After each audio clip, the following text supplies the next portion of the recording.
Vladimir, the Crimson Reaper, a master of ancient, forbidden sorcery. Vladimir is among the oldest enigmas of Noxus. He was present at the dawn of the Empire, and has since woven his influence deep into its foundations. But he remembers little of those days. His mind is mortal, and so most of his unnaturally extended life endures, not in his memory, but in his chronicles. History has lost track of Vladimir on many occasions, though its pages are littered with figures suspected to have been him. Legend once told of a prince in a kingdom threatened by the infamous Darkin, as their great war spilled into Valorant, with his father's crown at stake, and many more heirs ahead of him in the line of succession.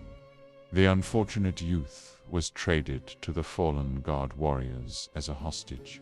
Mortals were little more than cattle under the tyranny of the Darkin, their supremacy apparent in the sorceries they had conceived, the arts of crafting flesh and transmuting blood, granting them mastery over life itself.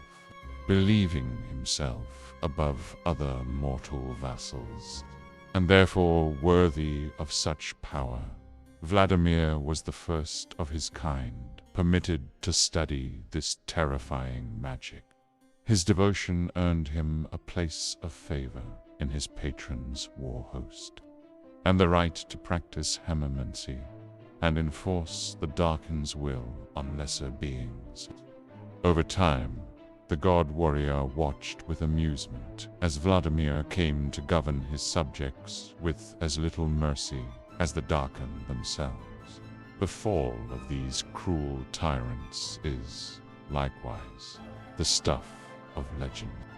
An account of it, written in the dead High Shuriman language, is kept hidden within the immortal bastion.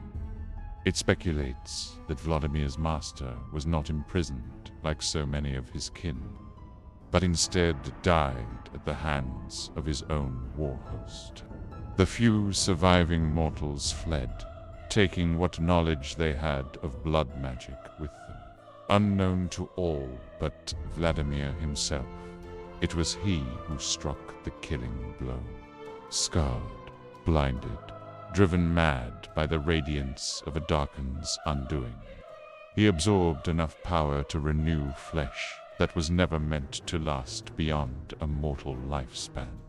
And he has done this countless times since, through rituals too vile to speak of.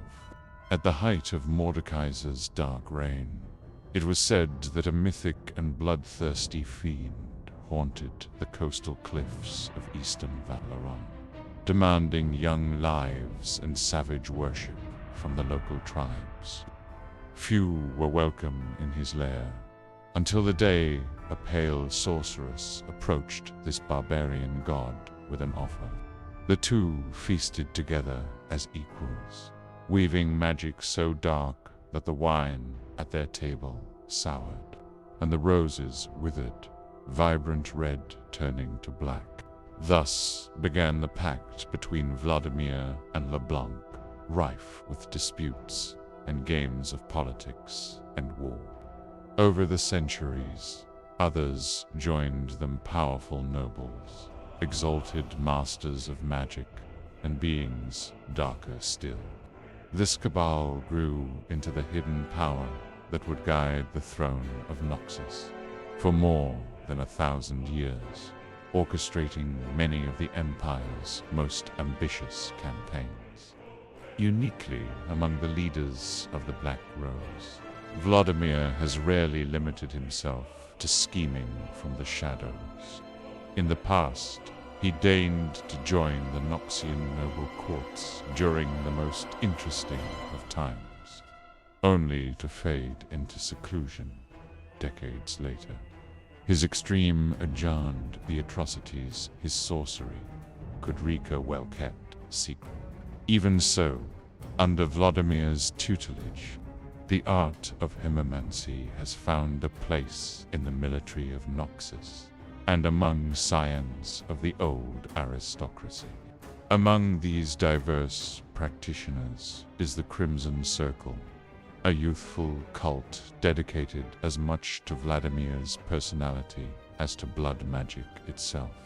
With the death of the previous Grand General and the rise of Jericho Swain, the political landscape of the Empire changed dramatically, and Vladimir has been forced to rouse himself once more.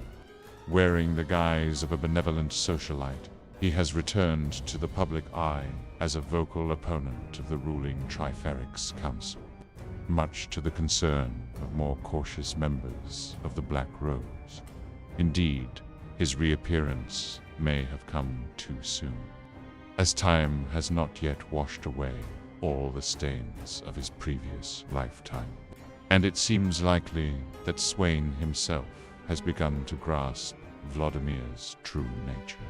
As a new and darker conflict approaches Noxus, Vladimir drinks deeply from the renewed vitality of the Empire, reminding himself of his past glories.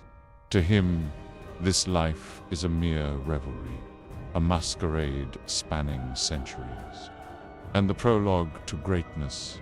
For though the Darkin eventually fought amongst themselves and lost their immortal grip on the world, Vladimir knows he is strongest alone.